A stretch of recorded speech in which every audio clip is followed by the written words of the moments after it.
बच्चों, आज हम लोग राष्ट्र का स्वरूप नामक पाठ का अध्ययन करेंगे। भूमि, भूमि पर बसने वाला जन और जन की संस्कृति, इन तीनों के सम्मिलन से राष्ट्र का स्वरूप बनता है।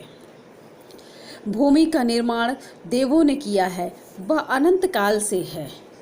उसके भौतिक रूप, सौंदर्य और समृद्धि के प्रति सचेत होना हमारा आवश्यक कर्तव्य है। भूमि के पार्थिव स्वरूप के प्रति हम जितने अधिक जागरूक होंगे, उतनी ही हमारी राष्ट्रीयता बलवती हो सकेगी। यह पृथ्वी सच्चे अर्थों में समस्त राष्ट्रीय विचारधाराओं की जननी है। जो राष्ट्रीयता पृथ्वी के साथ नहीं जुड़ी, वह निर्मूल होती है। राष्ट्रीयता की जड़ें पृथ्वी में जितनी गहरी होंगी, उतना ही राष्ट्रीय भावों का अंकुर पल्लवित होगा।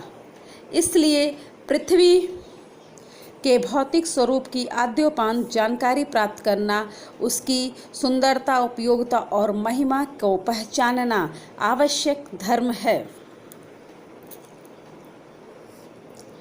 लेखक ने राष्ट्रीयता के विकास हेतु राष्ट्र के प्रथम महत्वपूर्ण तत्व भूमि के रूप, उपयोगिता एवं महिमा के प्रति सचेत रहने तथा भूमि को समृद्ध बनाने पर बल दिया है। इस पाठ में लेखक कहता है कि भूमि का निर्माण देवों ने किया है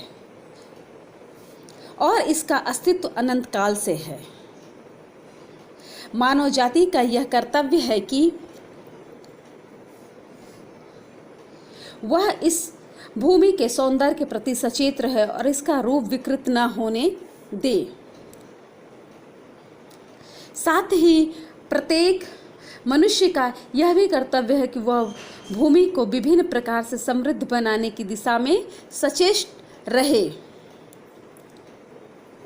ऐसा करना इसलिए आवश्यक है क्योंकि पृथ्वी ही समस्त राष्ट्रीय विचारधाराओं की जननी है। जो राष्ट्रीय विचारधारा पृथ्वी से संबद्ध नहीं होगी, वह आधार विहीन होती है और उसका अस्तित्व अल्प समय में ही समाप्त हो जाता है। वस्तुतः हम पृथ्वी के गौरवपूर्ण अस्तित्व के प्रति जितना अधिक सचेत रहते हैं, उतनी ही अधिक राष्ट्रीयता के बलवती होने की संभावना रहती है।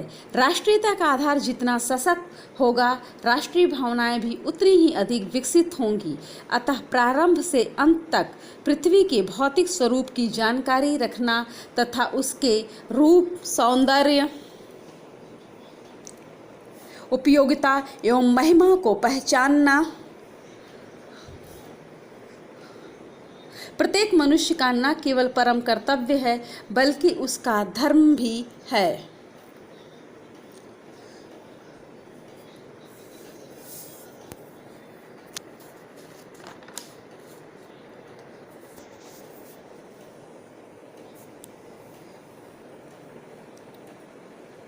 धन्यवाद।